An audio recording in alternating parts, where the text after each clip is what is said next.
Hello and welcome to CPAC Summer School. Tonight we will be talking about data, and this is session 7, Understanding Your District.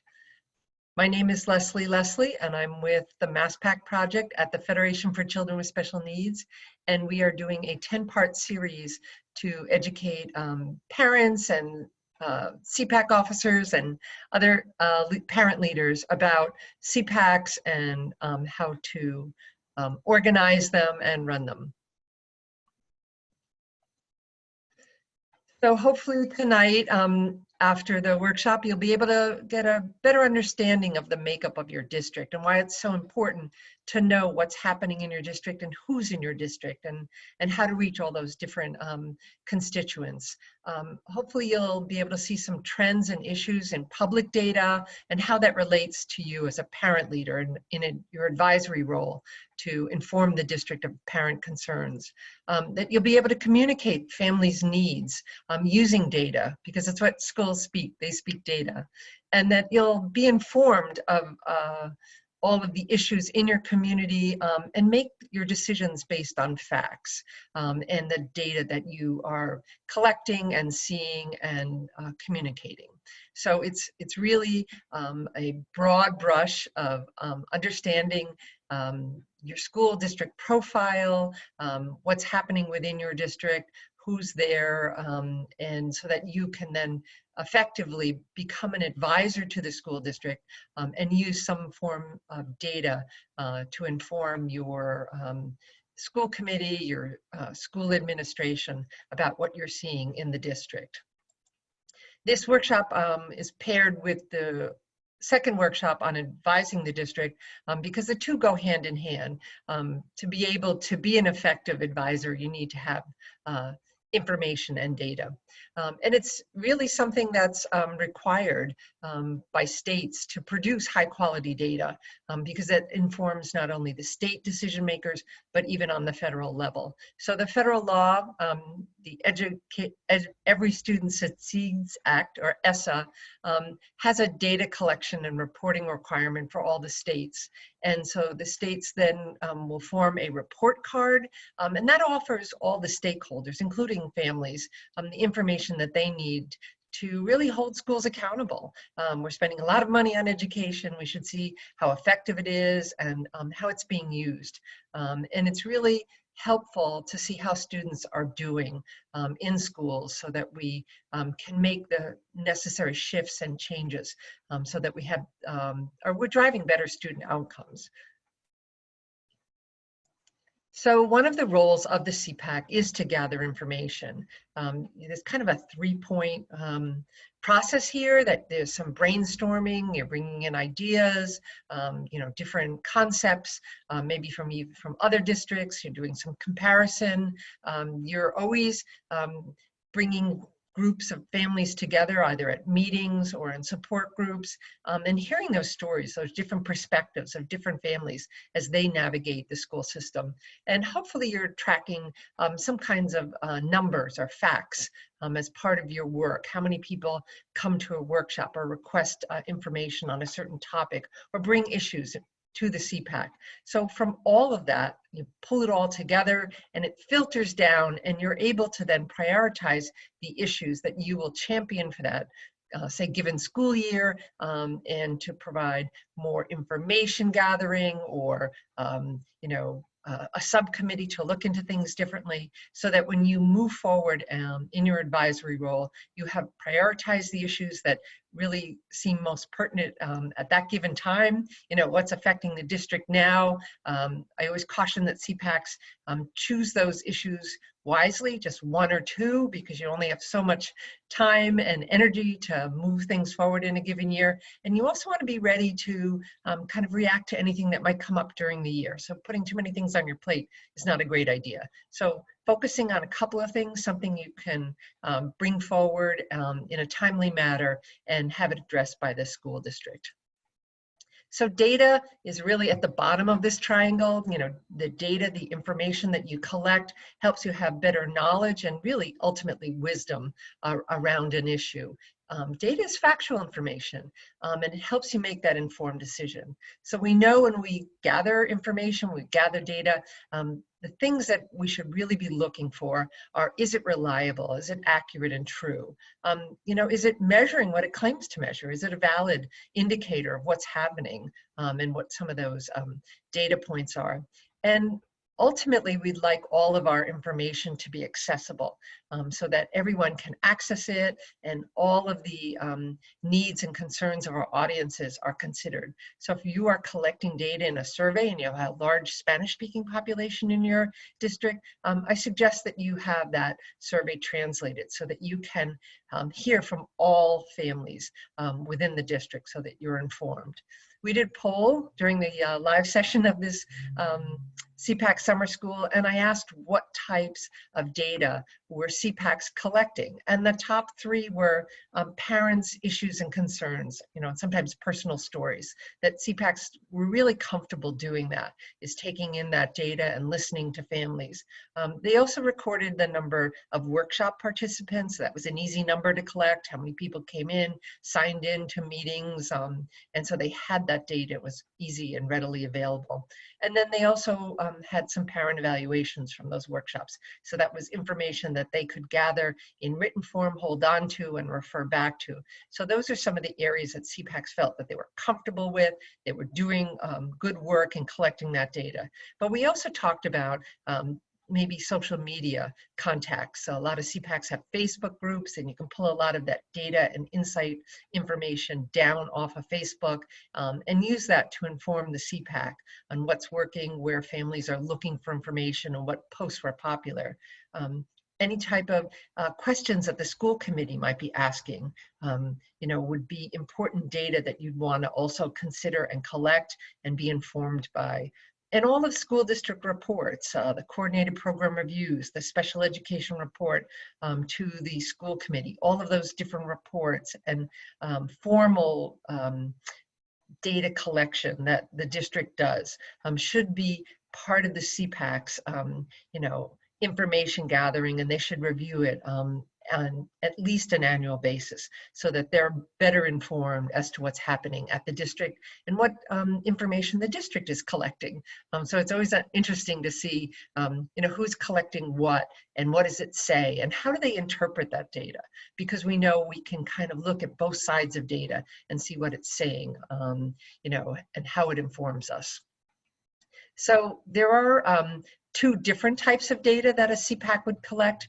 We talked a little bit about the easy ones, the number things. That's the quantitative information about quantities, number of families coming to a workshop or accessing a webinar online. For students, it might be their test scores or attendance rates. Those are the things that can be measured and written down as numbers. The harder thing, I think, for CPACs to collect is the qualitative information. It's information that describes what something is like, but I think it's almost more valuable than the number data because this is something that really can't be measured, but it's so valuable to hear a family story about how a program is working for them or not working for them. It's a student's work that can be held up and people can look at it and say, wow, here's an example of a student who struggled and, has written this wonderful story.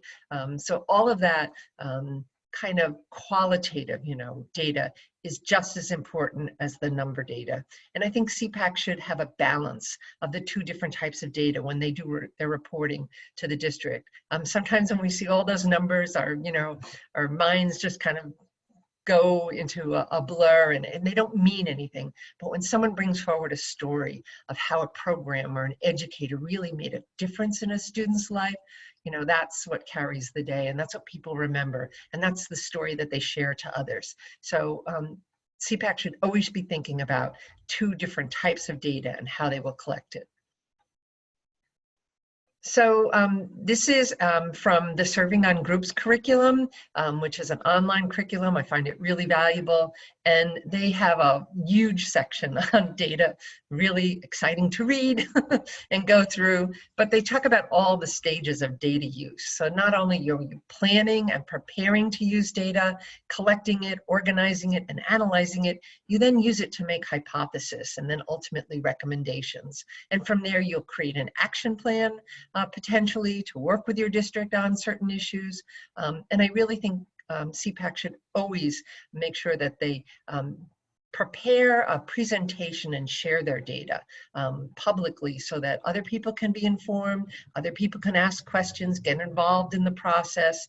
And as part of this whole thing, there should be a continuous feedback loop so that when you start to make changes, that you look back again and collect more data and say, are we moving in the right direction?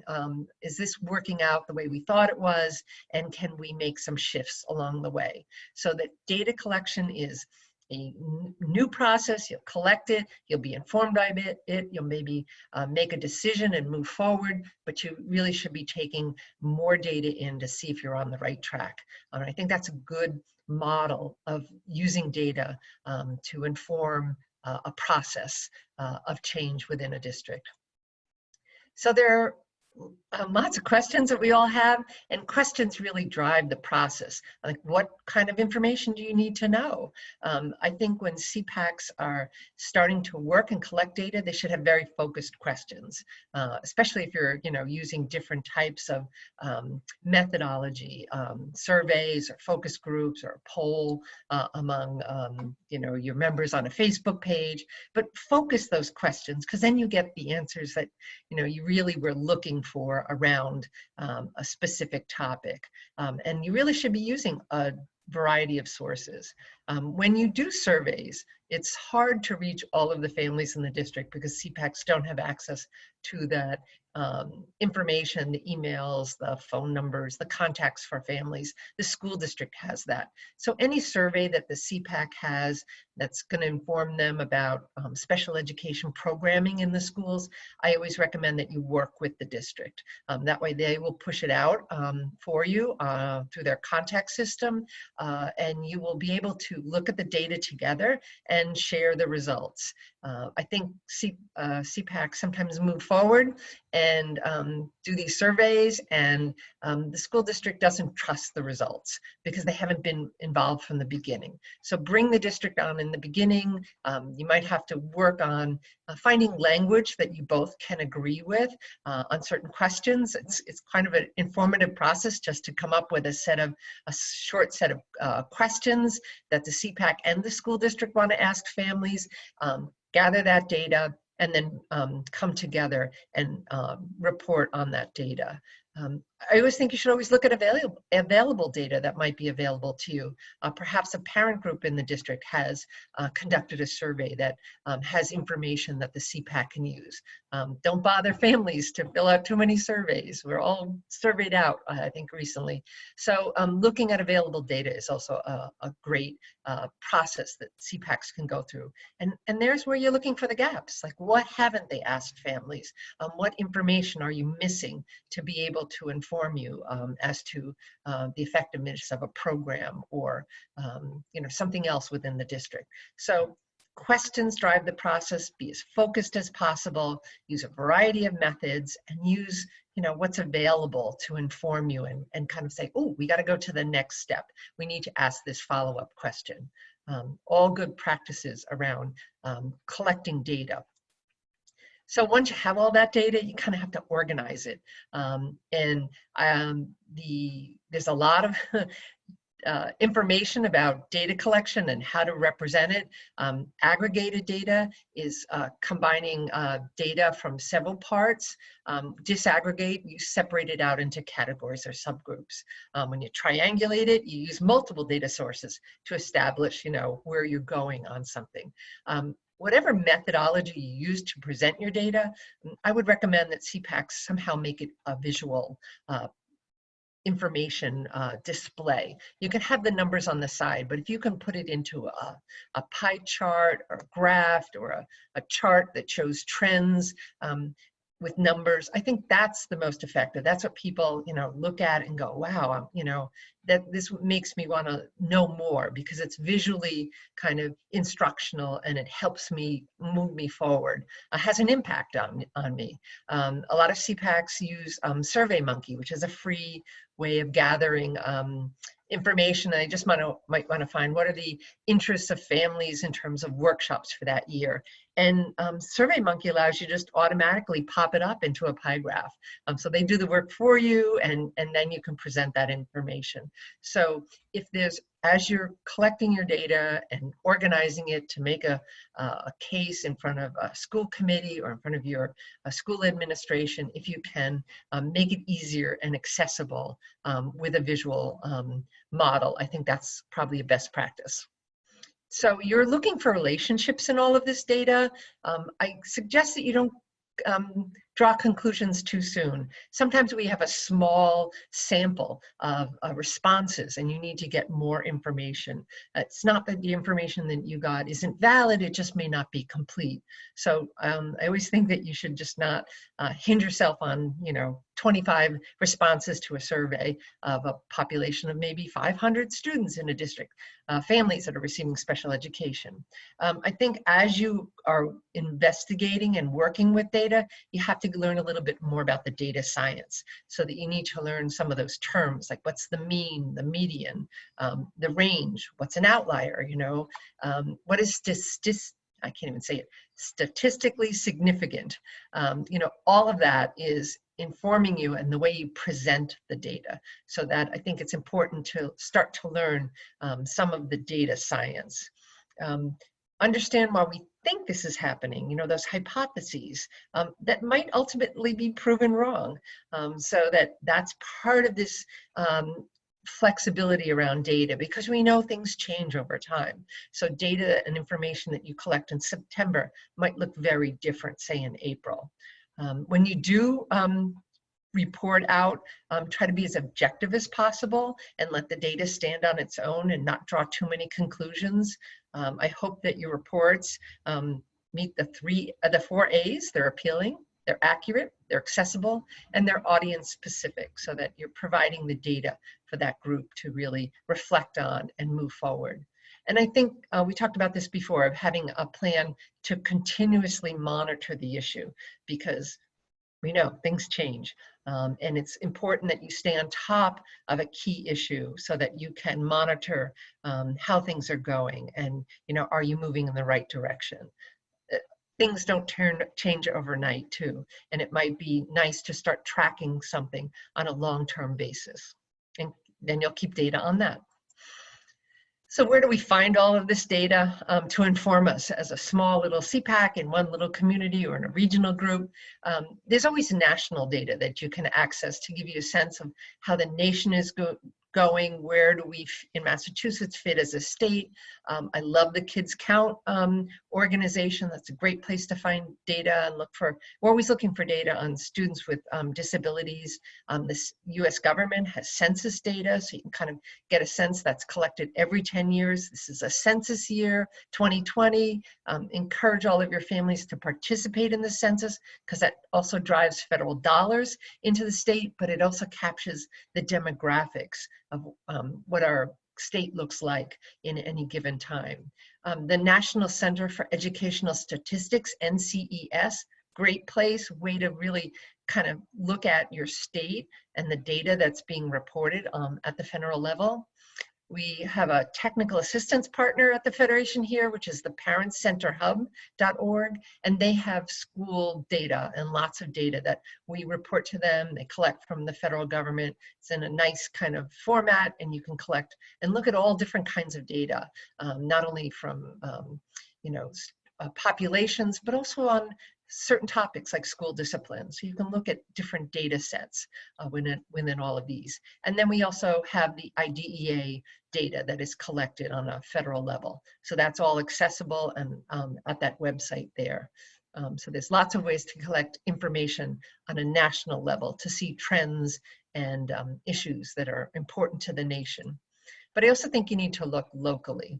And here on the state level, our Department of Education, it's the Department of Elementary and Secondary Education, but their website is still DOE.MASS. They collect school district data. So you can look up your individual school district, you can look up individual schools within the school district. They track it by lots of populations, they track it by federal indicators in different areas, say on family engagement or post-secondary transition, graduation rates. There's lots of information there. And it's usually about a year, sometimes 2 years in arrears, because the school districts for last year are needing to report to the department in October or later, before the end of the year, so that they're making their reports for information gathered last year, this year. So you will not see that for like another year. So the district is reporting about 6 months, and it'll appear on the DESE website about almost 12 months late. So you'll see about a year lag on some of the data. Another area to find some data is spedtranssavings.org. And I love this nonprofit. They have come together to encourage school districts to share busing for out-of-district students to Chapter 76 private placements. And so by connecting through this website, you can track how many students are being transported to different out-of-district schools in your, because they might partner with a neighboring district to put 2 students on a van to go to one of the schools. And so you're getting data on how many students are in out-of-district placements and where they're going. That's information that may not be publicly available because they don't want to identify individual students, but in this context, it's accessible to you and to school districts. So that's another place to find data on how many students are traveling out-of-district to out-of-district placements. And this is information that you may get from your school district. You are entitled as public record to ask for some of this information. It's only when the school needs to protect the identity of a student, or if the data is less than a certain percentage, that it would identify certain families that they're not going to release the data. But you'd be surprised that there's a lot of data that they might collaborate and connect with you. One area that I think all CPACs should be keenly aware of is what is the percentage of students enrolled in your school district by disability type. So what is the population that's the largest within your school district? A lot of CPACs thinks it's autism, and a lot of times it's specific learning disability, those students with reading and writing challenges. And so that can help them understand, why certain programs are being put into place, why dollars are being spent a certain way. And it can also inform you as a CPAC of the diversity of families that you need to bring to the table so that your CPAC is effective. If all of the leadership and the membership have students that are, say, on the autism spectrum, you're missing out on the other areas, on the other groups within your district that might have a higher representation and a higher population of incident. And those are the types of families you want to encourage to be part of the decision-making process in the CPAC so that you're representative of the district. Very interesting, really great numbers across the board, and I think it's usually about a year behind.